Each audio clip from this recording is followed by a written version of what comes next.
Hell's Point, Part 19. Down to the bones. It was a day of rest for the fisherman. He put on his best clothes and walked from his boat at the docks in the bay, past the schoolyard, and up to the church. He would praise the light this day that his family was safe. His master's words still echoed in his mind. Bring double, or perhaps our master will see fit to fill the square with the blood of you and yours. The fisherman silently prayed that day never came. Walking in through the doors of the church, he could see the symbol of their god atop the spire, the two-headed dragon god that made everything, and one day would destroy everything. To prolong the life of the world and those in it, the fisherman would find sacrifices to make to the dragon god. Luckily, the 50 he had captured was sufficient, and he had only been whipped.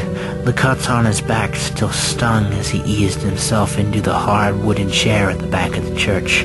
He was the last to arrive, and as the doors closed behind him, a door from behind the pulpit opened, and in came the master of the fishermen. Behind him, the master of them all, who instead of the black, wore blood-red robes and a white mask bearing the symbol of the two-headed dragon. He was the conduit through which the dragon spoke, and his word was law.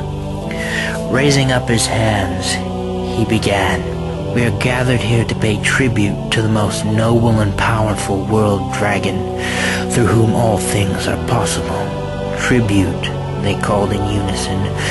Turning to face the fisherman's master, the conduit spoke. "Bring forth the tribute so that we may praise the world dragon." "Bring forth tribute," they called again, mirroring his words.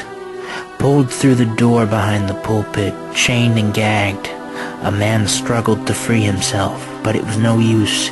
He was a normal-looking man with blonde hair and green eyes, only now they were stricken and fearful. Again the conduit spoke, drawing a jewel-handled dagger from beneath his robes. "Begin the ritual," he said softly. "Ritual," they all repeated. The fisherman could see that the man was afraid, heard his screams through the rope that silenced him, and said a silent prayer for the man to be strong in his last moments, so that the world dragon might deem him worthy enough to enter the kingdom of the afterworld. As the man was brought to the altar in front of the pulpit in the arms of two men in black robes and white masks, they began to bend him backwards over the altar and roughly tore his shirt open. Turning to the fisherman's master, the conduit handed him the dagger. "Go with God, Matthias," he said to the fisherman's master. Matthias bowed and approached the man being held on the altar. At each window on the sides of the church, men had gathered and began to beat rhythmically on the ancient leather of the dragon drums that had been passed down through generations of the children of light. As Matthias drew closer to the sacrifice, the men, women, and children began to clap their hands to the beat, and with each moment they grew louder and more frantic.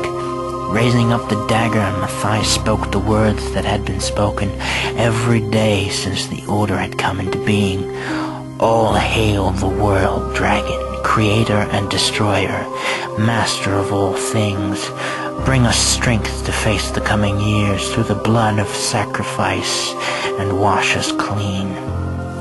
Cutting deep into the chest of the man, Matthias drew the knife upwards towards the man's throat.